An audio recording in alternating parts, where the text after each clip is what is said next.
तर बघा स्टुडंट्स, आपण transition and inner transition elements हा आपला दुसरा चॅप्टर स्टार्ट केलेला आहे. विनर्स केमिस्ट्रीमध्ये आपण हा दुसऱ्या चॅप्टरचं पुढचं डिस्कशन या ठिकाणी बघणार आहे. जेव्हा आपण या डिस्कशनला स्टडी करतो तेव्हा ही गोष्ट तुम्ही लक्षात घ्या की आपण इलेक्ट्रॉनिक कॉन्फिगरेशन जे आहे ते स्टार्ट केलेलं आहे आणि ऑब्झर्वड इलेक्ट्रॉनिक कॉन्फिगरेशन आणि त्याचबरोबर एक्सपेक्टेड इलेक्ट्रॉनिक कॉन्फिगरेशन या पद्धतीने आपण त्यांना डिस्कस केलेलं आहे. हे डिस्कस करताना असं आपण बघितलं की जे एक्सपेक्टेड इलेक्ट्रॉनिक कॉन्फिगरेशन आपल्याकडे ह्या ट्रान्झिशन एलिमेंटसाठी आहे ते ॲज पर द रूल ज्याच्यामध्ये अबो प्रिन्सिपल आणि hunts rule of maximum multiplicity आपण बघत असतो.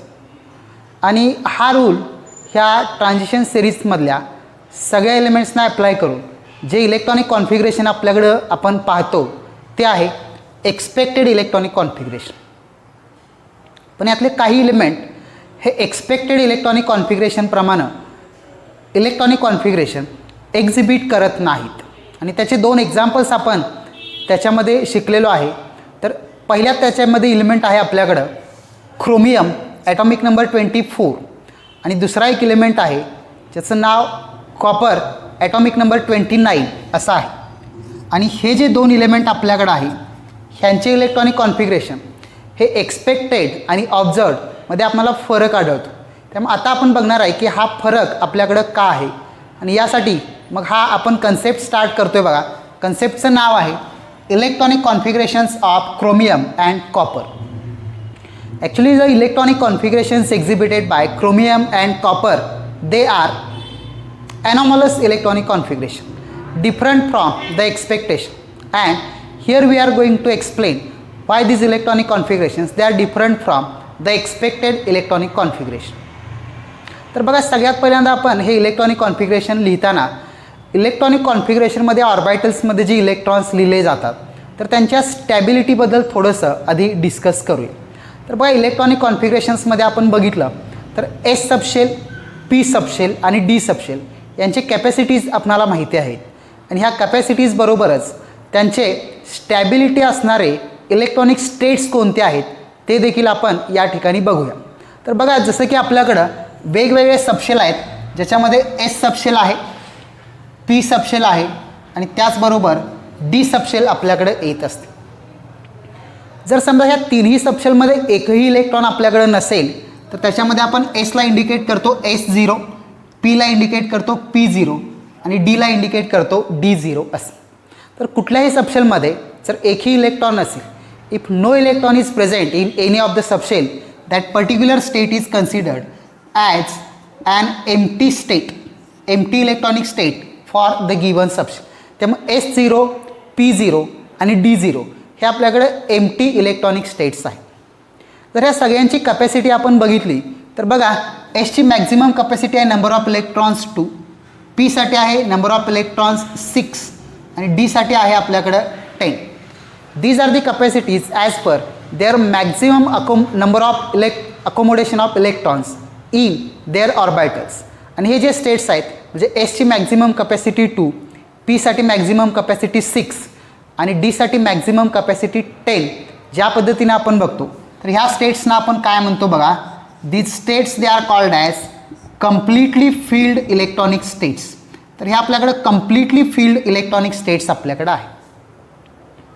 आणि तिसरे एक स्टेट आपल्याला बघायला मिळते जी कॅपॅसिटीचं एक्झॅक्टली हाफ नंबर ऑफ इलेक्ट्रॉन्समुळं आहे. म्हणजे बघा, जसं आपण बघतो as we have S subshell has number of electrons 2 maximum, so half of maximum electrons for S subshell comes as 1. Therefore S1 म्हणजे एसला 1 इलेक्ट्रॉन असेल तर पीसाठी हाफ नंबर ऑफ इलेक्ट्रॉन्स येतात P3 आणि डीसाठी हाफ नंबर ऑफ इलेक्ट्रॉन्स येतात बघा D5. तर असे जे आपल्याकडे इलेक्ट्रॉनिक स्टेट्स आहेत S1, P3, D5.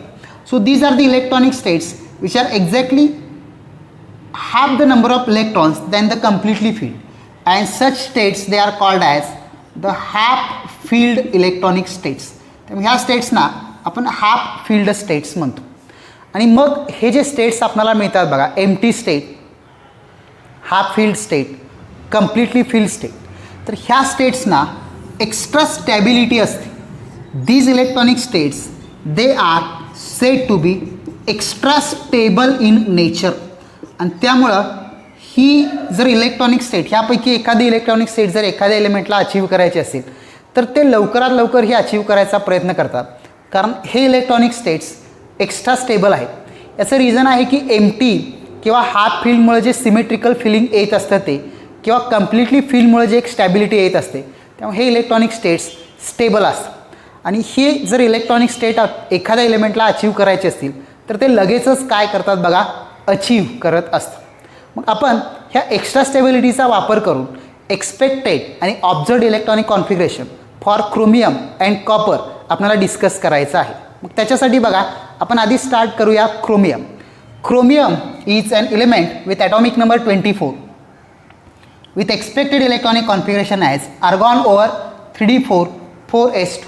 मी ही स्टेट जर ऑर्बिटल डायग्राममध्ये लिहायचं म्हणलं तर बघा डी सबशेल आपल्याकडे आहे, एस सबशेल आहे. एसमध्ये नंबर ऑफ इलेक्ट्रॉन्स आले 2 आणि डीमध्ये नंबर ऑफ इलेक्ट्रॉन्स आपल्याकडे येतील 4 इलेक्ट्रॉन्स. जे आपण लिहायला गेलो तर बघा 1 2 3 4 according to Hund's rule of maximum multiplicity. मग आता ह्या इलेक्ट्रॉनिक स्टेटमध्ये जर तुम्ही बघितला तर 4s2 म्हणजे हा आपल्याकडं कम्प्लिटली फील्ड आहे. त्यामुळे S is considered as the completely filled electronic state. But we observe the D contains 4 electron.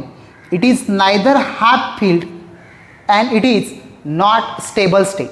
त्यामुळे हा स्टेबल नाही आपल्याकडं, पण याला स्टॅबिलिटी अचीव करता येते. आणि ही स्टॅबिलिटी अचीव होण्यासाठी डी जी स्टेट आपल्याकडे आहे ही आपल्याकडे D5 स्टेट असायला पाहिजे. मग D5 स्टेट आपल्याला कसं अचीव करता येऊ शकते किंवा ती कशी होऊ शकते तर ते आपल्याला या ठिकाणी बघता येईल. तर ही एक्स्ट्रा स्टॅबिलिटी अचीव करण्यासाठी हा 4s इलेक्ट्रॉन जे आहे आपल्याकडे ज्याच्यामध्ये हे 2 इलेक्ट्रॉन्स दिसतात, ह्या 4s इलेक्ट्रॉन्समध्ये इंटर इलेक्ट्रॉनिक रिपल्शन होतं. बघा इंटर इलेक्ट्रॉनिक रिपल्शनचं मिनिंग काय, as 2 electrons which are present in that S subshell they repel each other. हे एसमधले 2 इलेक्ट्रॉन्स एकमेकांना रिपेल करतात आणि रिपेल केल्यामुळं काय होतं, एस आणि डीमधला एनर्जी डिफरन्स स्मॉल असल्यामुळं हा एसमधला एक इलेक्ट्रॉन ट्रान्सफर होतो 3Dमध्ये. This transfer of electron from 4s to 3D is called as the transfer of electron due to inter electronic repulsion. आणि ह्या इंटर इलेक्ट्रॉनिक रिपल्शनचा इम्पॅक्ट काय होतो तो आपल्याला इलेक्ट्रॉनिक कॉन्फिगरेशनवरती बघते. जर समजा ह्यातला एक इलेक्ट्रॉन इथं गेला तर आपल्याकडे बघा 3Dची इलेक्ट्रॉनिक स्टेट येईल 5. याच्यामध्ये एक इलेक्ट्रॉन ॲड झाला आणि 4sमध्ये नंबर ऑफ इलेक्ट्रॉन येईल 1. आणि ह्या इलेक्ट्रॉनिक स्टेटला जर आपण इथं एक्सप्रेस करायला गेलो तर डीमध्ये नंबर ऑफ इलेक्ट्रॉन्स आले 5, एसमध्ये नंबर ऑफ इलेक्ट्रॉन आला 1. आणि त्यामुळे ही इलेक्ट्रॉनिक स्टेट जर तुम्ही बघितला तर बघा D5 आपल्याला बघायला मिळतं. D5 हा फील्ड स्टेट स्टेबल आहे, एक्स्ट्रा स्टेबल आपण त्याला म्हणतो. आणि एस बघा S1 हा फील्ड स्टेट आहे, त्यामुळे हा देखील आपल्याकडे एक्स्ट्रा स्टेबल येतो. त्यामुळे एक्स्ट्रा स्टेबिलिटी अचीव करण्यासाठी बघा in order to get this extra stability 1 electron from 4s shifts to 3D to achieve the electronic configuration as 4s1 3D5. त्यामुळं क्रोमियमचं जे एक्सपेक्टेड इलेक्ट्रॉनिक कॉन्फिगरेशन आहे त्यापेक्षा ऑब्झर्व्ड इलेक्ट्रॉनिक कॉन्फिगरेशन आपल्याला महत्त्वाचं आहे. आणि त्याचं रिझन आपल्याकडे आहे बघा extra stable state of 4s with 1 electron as well as D with 5 electrons. Hence, the observed electronic configuration for chromium is 4s1 3d5. त्यामुळे तुम्हाला एक्झाममध्ये जे इलेक्ट्रॉनिक कॉन्फिगरेशन लिहायचं आहे हे एक्स्ट्रा स्टेबल इलेक्ट्रॉनिक कॉन्फिगरेशन ज्या ह्या स्टेट्समुळे त्यांना अचीव होत असतं ते आपण त्याच्यामध्ये मेन्शन करतो. तर हे क्रोमियमसाठी आपण बघतोय. अगदी अशीच सिच्युएशन जी आहे ही आपल्याला कॉपरसाठी सुद्धा बघता येते. त्यामुळे कॉपरसाठी जेव्हा आपण बघतो तेव्हा कॉपरचं सुद्धा आपण एक्सपेक्टेड इलेक्ट्रॉनिक कॉन्फिगरेशन लिहूया. The expected electronic configuration for copper is argon over बघा आपल्याकडे ते असेल 4s2 3d9 या पद्धतीनं आहे. तुम्ही जर ह्या स्टेट्समध्ये बघितला तर आता 3d9 आपल्याला लिहिता येईल अकॉर्डिंग टू हंट्स रूल. आणि 4s सुद्धा बघा 2 इलेक्ट्रॉन्स आपल्याला लिहायचे. As 4s carries 2 electrons we have 2 electrons in 4s. आणि 3Dमध्ये जे आपल्याला 9 इलेक्ट्रॉन्स लिहायचे आहे त्याच्यासाठी बघा hunts rule of maximum multiplicity आपण यूज केला. तर आधी आपण सिंगल इलेक्ट्रॉन्स लिहिले 1 2 3 4 5. त्यानंतर पेरिंग स्टार्ट केलं तर बघा 1 2 3 4 या पद्धतीनं आपल्याकडे ही स्टेट येते. आता ह्या एक्सपेक्टेड स्टेटमध्ये जर आपण ऑब्झर्व केलं तर बघा 4s आपल्याकडे कम्प्लिटली फील्ड आहे वरच्यासारखंच, पण हा मात्र कम्प्लिटली फील्ड नाही आणि त्यामुळे हा लेस स्टेबल असतो. जसं की आपण वरती बघितलं की हा आपल्याकडं लेस स्टेबल आहे आणि एक्स्ट्रा स्टॅबिलिटी अचीव करायला त्यानं हा इलेक्ट्रॉनिकडे ट्रान्सफर केला. Similarly for copper also 4s is completely field but 3d is not completely field, it is less stable. So in order to get the stability, remember again interelectronic repulsion occurs and the electron from 4s again shifts to 3d. इथं सुद्धा बघा inter electronic repulsion होतं आणि 4s मधला जो electron आहे हा 3d मध्ये शिफ्ट होतो. हा जर शिफ्ट झाला तर आपल्याकडे ऑब्झर्व्ड इलेक्ट्रॉनिक कॉन्फिगरेशन कसं येतं बघा 4s मधलं एक इलेक्ट्रॉन शिफ्ट झालं 4s1 आणि हा इकडे आला तर काय येतं बघा 3d10 येतं. त्याच्यामध्ये ह्या 4sला तुम्ही बघितला तर s आपल्याकडे नंबर ऑफ इलेक्ट्रॉन 1 हा फील्ड स्टेट एक्स्ट्रा स्टेट आणि d जर तुम्ही बघितला तर d मध्ये आपल्याकडे नंबर ऑफ इलेक्ट्रॉन्स आले 10. d10 केस जर तुम्ही बघितला तर आपल्याकडं ही कम्प्लिटली फील्ड स्टेट आहे जी एक्स्ट्रा स्टॅबिलिटी ऑफर करत असते. त्यामुळे d10 जरी आपण बघितला तर बघा हे आपल्याकडे इलेक्ट्रॉनिक कॉन्फिगरेशन जे आहे हे या पद्धतीनं येत असतं. त्यामुळे हा देखील आपल्याकडे बघा एक्स्ट्रा स्टॅबिलिटी पजेस करतो. Even s is also extra stable due to its half filled state. So to achieve this extra stability again due to inter electronic repulsion electron from 4s shifts to 3d and hence the observed electronic configuration for copper is argon over 4s1 3d10. तर हे बघा आपण फक्त outer electronic configuration लिहिलं आहे, argon मागे लिहायला नाही, पण तुम्ही हे अंडरस्टँड करून घ्या. This is the electronic configuration of copper as argon over 3d10 4s1 sorry. So this is the observed electronic configuration which is not as per the rule. And similarly for chromium, the electronic configuration is 4s1 3d5. So these are the electronic configurations of chromium and copper and you must remember these electronic configuration. तर बघा हे तुम्हाला समजलेलं आहे का? हाच part तुम्हाला 11वीला structure of item टॉपिकमध्ये देखील झालेला आहे. समजून घ्या आणि तुम्हाला एक्झाममध्ये लिहिताना जे इलेक्ट्रॉनिक कॉन्फिगरेशन्स लिहायचे आहेत हे तुम्हाला ऑब्झर्व्ड इलेक्ट्रॉनिक कॉन्फिगरेशन्स लिहायचे. तर हा पार्ट तुम्हाला समजला का बघा. त्याच्यानंतर ह्या इलेक्ट्रॉनिक कॉन्फिगरेशनवरूनच आपण एखाद्या ऑर्बिटलमध्ये असणारे नंबर ऑफ अनपेड इलेक्ट्रॉन्स किती असतात हे फाइंड आउट करायचं. तर त्याचा आणखीन एक छोटासा पार्ट आपण यानंतर लगेचच डिस्कस करूया. हा पार्ट तुम्हाला समजला असेल तर आपण लगेचच पुढचा part. So as we discussed earlier now we are going to start one more important part regarding the electronic configuration. तर बघा आपण जे ऑब्झर्व्ड इलेक्ट्रॉनिक कॉन्फिगरेशन्स बघतो हे आपण बोर्डवरती आता लिहिलेले आहेत. एलिमेंटचं सिम्बॉल आणि फक्त ऑब्झर्व्ड इलेक्ट्रॉनिक कॉन्फिगरेशन जे आहेत ते आपण लिहिलेले आहेत. तुम्ही एक्झाममध्ये लिहिताना बघा हेच इलेक्ट्रॉनिक कॉन्फिगरेशन जे आहेत ते तुम्हाला लिहायचे आहेत. तर ह्या इलेक्ट्रॉनिक कॉन्फिगरेशन्स त्यानंतर ट्रान्झिशन एलिमेंटची डेफिनेशन यांचा एक आपल्याला अतिशय चांगल्या पद्धतीचा रिझेम्बलन्स बघायला मिळतो, तो आपण बघूया. आणि त्यानुसार काही एलिमेंट्स आपल्याकडे येत असतात त्यांनासुद्धा आपल्याला या ठिकाणी डिस्कस करायचा आहे. तर तो पार्ट बघा या पद्धतीनं आहे. Transition elements are the elements which are defined as the elements which have the partly filled or incompletely filled d orbital in their elementary state or their cationic state. अशा एलिमेंट्सना आपण काय म्हणतो बघा ट्रान्झिशन एलिमेंट म्हणतो ज्यांच्यामध्ये D subshell partly किंवा इनकम्प्लिटली field असते. जसं आपण आधीच डिस्कस केलं आहे partly and incompletely filled D subshell is a subshell with number of electrons from 1 to 9 in it. तर डी सबशेलमध्ये जर बघा आपल्याकडं इलेक्ट्रॉनिक स्टेट अशी असेल D1 to D9 तर ह्याला आपण पार्टली फील्ड असं म्हणतो किंवा त्याला इनकम्प्लिटली फील्ड म्हणतात. आणि ही जर स्टेट आपल्याकडे असेल तरच एलिमेंट्स आपल्याकडे कसे असतात बघा ट्रान्झिशन एलिमेंट्स येत असतात. मग आपण ह्या सगळ्या एलिमेंटच्या जर ऑब्झर्व्ड इलेक्ट्रॉनिक कॉन्फिगरेशन्सनं बघितलं तर बघा काही गोष्टी आपल्याला त्याच्यामध्ये दिसतील त्या या पद्धतीनं आहेत. आपण स्कँडियम टू झिंक असं मूव झालो तर scandium titanium vanadium chromium manganese iron cobalt nickel इथंपर्यंत आपण बघितलं तर हे D1 to D8 आपल्याला पार्टली किंवा इनकम्प्लिटली फील्ड स्टेट जी आहे ती बघायला मिळते. पण आपण जर पुढचे दोन एलिमेंट्स बघितले तर बघा कॉपर आणि झिंकसाठी आपल्याकडे झिंक आहे D10 आणि कॉपर आहे D10 आणि त्यामुळे ह्या प्रोसेसेसमुळे आपण जर बघायला गेलो त्यांच्या इलेक्ट्रॉनिक कॉन्फिगरेशन्समध्ये तर हे D10 जे केस आपल्याकडे आहेत हे पार्टली फिल्ड स्टेट नव्हे, त्यांना आपण कम्प्लिटली फिल्ड म्हणतो. त्यामुळे ह्या डेफिनेशन्सनुसार आपण बघायला गेलो तर कॉपर आणि झिंकला they cannot be considered as the transition element as per the definition of transition element. Remember, मग त्यांना आपण ट्रान्झिशन एलिमेंट म्हणून का डिस्कस करतोय तर ते सुद्धा मी या ठिकाणी तुम्हाला सांगतो. बघा, झिंक जर आपण बघितला तर झिंक ह्या सिरीजमधला शेवटचा एलिमेंट आपल्याकडे आहे आणि हा 3D सिरीजमधला लास्टचा एलिमेंट ज्याचं D10 केस आपल्याकडे आहे.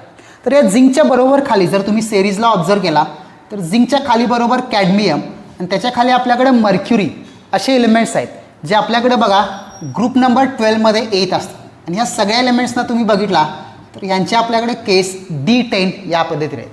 त्यामुळे ह्यांना आपण ॲक्च्युली ट्रू ट्रान्झिशन एलिमेंट्स म्हणत नाही. They have the property similar to transition element but they are not exactly transition element as per their definition. आणि त्यामुळे झिंक, कॅडमियम किंवा मर्क्युरीला ट्रान्झिशन एलिमेंट्ससारखे प्रॉपर्टी इतके जास्त प्रमाणात नसतात. They are excluded from the transition element. त्याच पद्धतीनं आपण कॉपरकडे जर आलो तर बघा कॉपरचा आपल्याकडे ॲटॉमिक नंबर 29 आहे आणि त्याचं आउटर इलेक्ट्रॉनिक कॉन्फिगरेशन आहे argon over 4s1 3d10. So this is the elemental electronic configuration. बघा हे एलिमेंटल इलेक्ट्रॉनिक कॉन्फिगरेशन आहे आणि याच्यामध्ये आपल्याला D10 केस बघायला मिळते. पण कॉपरला आपण ट्रान्झिशन मेटल किंवा ट्रान्झिशन एलिमेंट का कन्सिडर करतो तर त्याचं एक रिझन मला तुम्हाला देता येईल ते या पद्धतीनं आहे. कॉपरची एक कॉमन ऑक्सिडेशन स्टेट आहे ज्या ऑक्सिडेशन स्टेटला आपण +2 ऑक्सिडेशन स्टेट्स म्हणतो. तर ऑक्सिडेशन स्टेट हा अत्यंत महत्त्वाचा कन्सेप्ट जो तुम्हाला माहिती असणं गरजेचं आहे. आणि आत्ता या ठिकाणी मी तुम्हाला सांगतोय की एखाद्या एलिमेंटची जर ऑक्सिडेशन स्टेट तुम्हाला अचीव करायची असेल तर ती कशी अचीव करायची आहे, ते कुठले इलेक्ट्रॉन्स अगोदर रिमूव्ह करायचे आणि कशा पद्धतीने स्टेट अचीव करायची, हा पार्ट अत्यंत महत्त्वाचा आहे, तो तुम्ही बघा. तर बघा आपल्याकडं हा कॉपर +2 ऑक्सिडेशन स्टेटमध्ये बघा copper to get +2 oxidation state it have to lose 2 electrons. कॉपरला जर +2 ऑक्सिडेशन स्टेट अचीव करायची असेल तर 2 इलेक्ट्रॉन्स लूज करायला पाहिजे. मग आता कॉपरकडे आपल्याकडे 3Dमध्ये नंबर ऑफ इलेक्ट्रॉन्स 10 आहे आणि 4s मध्ये 1 आहे. तर कॉपर अगोदर कुठले इलेक्ट्रॉन्स लूज करेल तर बघा अगोदर इलेक्ट्रॉन्स लूज केले जातात आउटर मोस्ट शेलमध्ये. जसं की तुम्हाला माहीत आहे आउटर मोस्ट शेल आपल्याकडे आहे 4s आणि 3D आपल्याकडे पेनल्टिमेट येते आणि त्यामुळे जर कॉपरला इलेक्ट्रॉन्स लूज करायचे असतील तर अगोदर तो 4s मधले इलेक्ट्रॉन्स लूज करतो. किती लूज करतो तर जेवढा चार्ज त्याच्यावरती प्रेझेंट आहे तेवढे इलेक्ट्रॉन्स तो लूज करतो. त्यामुळे आपण जर बघितला तर कॉपरला +2 ऑक्सिडेशन स्टेट अचीव करायला 2 इलेक्ट्रॉन्स लूज करावे लागतील. 2 इलेक्ट्रॉन्स तो कुठून लूज करतो 4s मधून. पण 4s मध्ये एकच इलेक्ट्रॉन आहे त्यामुळे अगोदर हा 4s मधला एक इलेक्ट्रॉन हा ट्रान्सफर करतो, देऊन टाकतो आणि उरलेला एक इलेक्ट्रॉन जो आहे हा 3D मधून जातो. त्यामुळे कॉपर +2चं इलेक्ट्रॉनिक कॉन्फिगरेशन जर आपल्याला लिहायचं झालं तर ते असं येतं बघा. As copper needs to donate 2 electrons, 1 electron from 4s is donated and therefore 4s electronic configuration comes as 4s0 and 1 more extra electron is donated from this 3D and hence total 2 electrons they are removed. Therefore the electrons remains on copper are 9 electrons in D. आणि त्यामुळे कॉपरचा +2 oxidation state electronic configuration आपण बघितलं तर बघा D9 केस जे आपल्याकडे partly किंवा इनकम्प्लिटली field येते.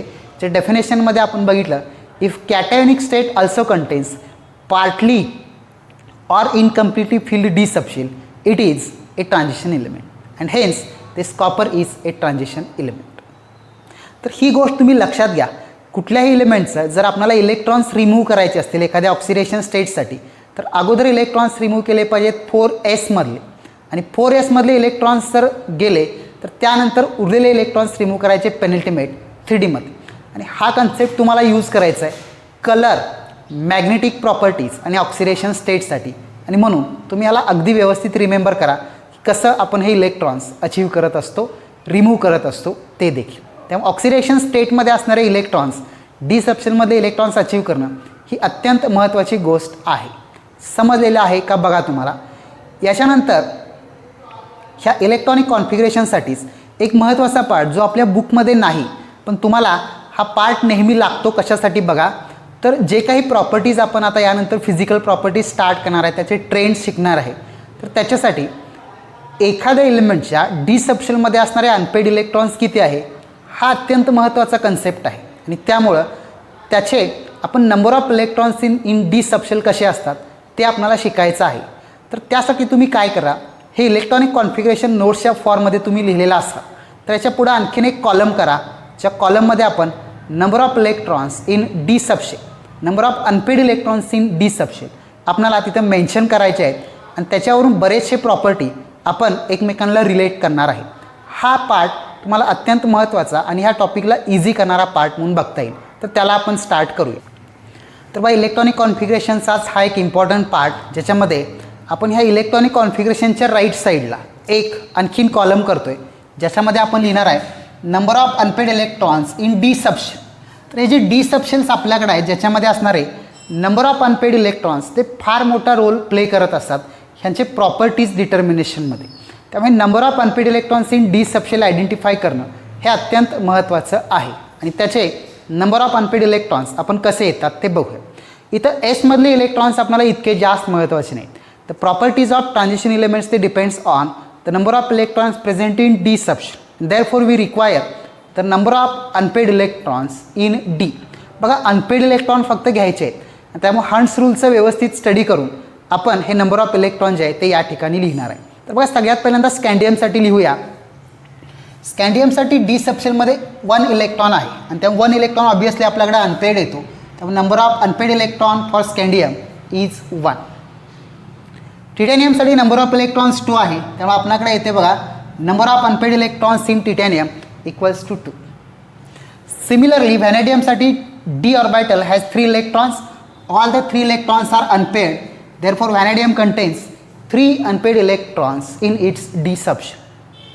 If we come to chromium, chromium due to its anomalous electronic configuration has 5 electrons in d subshell. All the 5 electrons are in unpaired state. Therefore, this chromium contains 5 unpaired electrons in d subshell. Similarly, in case of manganese, also there are 5 electrons in d subshell. त्यामुळे मॅंगनीजचं सुद्धा D सबशेलमध्ये number of unpaired electrons किती येतात बघा 5. आणि त्यामुळं हे 5 इलेक्ट्रॉन्स लिहिण्यासाठी जसं आपण हंट्स रूल जो यूज करतो तो आपल्याकडे या पद्धतीने आहे बघा 1 2 3 4 5. स्कॅन्डियमसाठी आपण नंबर ऑफ इलेक्ट्रॉन 1 लिहिला तर हा 1 अनपेड इलेक्ट्रॉन. टिटॅनियमसाठी आले 2, व्हॅनेडियमसाठी आले 3, क्रोमियमसाठी 5 आले या पद्धतीनं, एमएनसाठी सुद्धा 5. इथं आपण मिडल ऑफ द सिरीजपर्यंत आलेलो आहेत. त्याच्यानंतर बघा मिडल ऑफ द सिरीजच्या आपण पुढे गेलो तर बघा या पद्धतीनं ऑब्झर्व होत असतं. नेक्स्ट एलिमेंट आहे आपल्याकडे आयर्न, आणि आयर्नच्या डी सबशेलमध्ये नंबर ऑफ इलेक्ट्रॉन्स 6 आहे. नंबर ऑफ इलेक्ट्रॉन्स 6 आहे. तर आपल्याला हे नंबर ऑफ इलेक्ट्रॉन्स 6 वरून फाइंड आउट करायचं आहे नंबर ऑफ अनपेड इलेक्ट्रॉन्स किती. जसं की हंट्स रूल आपल्याला सांगतो बघा, प्रत्येक ऑर्बिटलमध्ये एक एक इलेक्ट्रॉन्स भरल्यानंतर त्यानंतर इथं आपण पेरिंग स्टार्ट करतो, अँटी पॅरलल स्पिन किंवा मायनस हाफ स्पिन. त्यामुळे डी ऑर्बिटलमध्ये जर आपण हे 6 इलेक्ट्रॉन्स लिहायला गेलो तर हे 5 सिंगल येतील आणि त्यानंतर इथं आपल्याकडे येईल पेअर स्टेट. आणि ह्या पेअर स्टेटला जर आपण ऑब्झर्व केलं तर बघा ह्यांना आपण अनपेड इलेक्ट्रॉन्स म्हणतो यांना, पण याला आपण म्हणतो पेअर स्टेट. त्यामुळे D6 जेव्हा आपल्याकडे नंबर ऑफ इलेक्ट्रॉनसाठी केस येते तेव्हा 6 अनपेड इलेक्ट्रॉन येत नाहीत, तर त्यापैकी एका ऑर्बिटलमध्ये पेअरिंग झाल्यामुळं आपल्याकडे नंबर ऑफ अनपेड इलेक्ट्रॉन्स येतात बघा 1 2 3 4 फॉर आयर्न. त्यामुळे आयर्नसाठी आपण बघितलं तर नंबर ऑफ अनपेड इलेक्ट्रॉन्स 6 नाही. डी ऑर्बिटल आहे 6 electrons, but number of unpaired electrons are 4. मग तसंच आपण पुढे जर कोबाल्टसाठी बघितलं तर बघा कोबाल्टसाठी आपल्याकडे D7 केस आहे. त्यामुळे इथं आपल्याकडे पेअरिंग होतं आणि त्यामुळे D7 केसमध्ये नंबर ऑफ अनपेड इलेक्ट्रॉन्स येतात आपल्याकडे 3. त्यामुळे कोबाल्टसाठी बघा नंबर ऑफ अनपेड इलेक्ट्रॉन 3 आले. तसंच आपण निकेलसाठी आलो तर नंबर ऑफ अनपेड इलेक्ट्रॉन्स किती येतात बघा, पुन्हा एक पेअर सेट वाढल्यामुळं नंबर ऑफ अनपेड इलेक्ट्रॉन्स आले 2. आणि पुढे जर आपण गेलो कॉपरला तर D10 केसमुळं पूर्ण ऑर्बिटल जे आहे ते सगळे पेअर सेट इंडिकेट करतात. नंबर ऑफ अनपेड इलेक्ट्रॉन्स येत असतात 0 आणखीन 0. आणि त्यामुळं एक ट्रेंड जर तुम्ही ऑब्झर्व केला नंबर ऑफ अनपेड इलेक्ट्रॉन्सचा इन डी सबशन, तर तो आपल्याकडे या पद्धतीने येतो बघा. Mn हा आपल्याकडे मिडल ऑफ द सिरीजचा एलिमेंट आहे, मिडल ऑफ द सिरीज.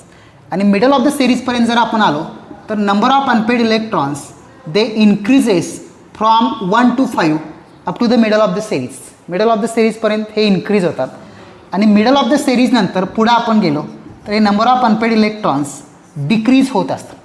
आणि हे डिक्रीज होण्यामागचं रिझन आहे बघा, D5 केस नंतर आयर्नच्या पुढे पेरिंग स्टार्ट होतं.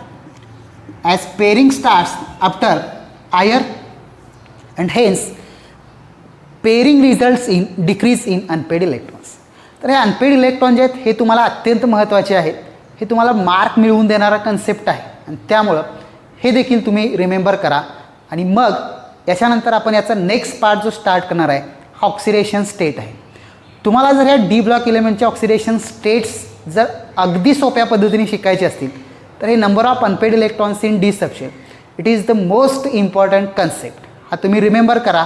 तर या ठिकाणी आपण आजचा लेक्चर स्टॉप करतो आहे आणि याच्या पुढचा पार्ट आपण घेणार आहे ऑक्सिडेशन स्टेट. तुम्ही हे जे अनपेड इलेक्ट्रॉन्स आहेत हे तुमच्या नोटबुकमध्ये नोट करून ठेवा. जे नोट्स तुम्ही बनवताय त्याच्यामध्ये सुद्धा तुम्हाला पुढच्या पार्टसाठी खूप मदत करते. तर या ठिकाणी आजचा आपण लेक्चर कन्क्लूड करतो आहे. थँक्यू.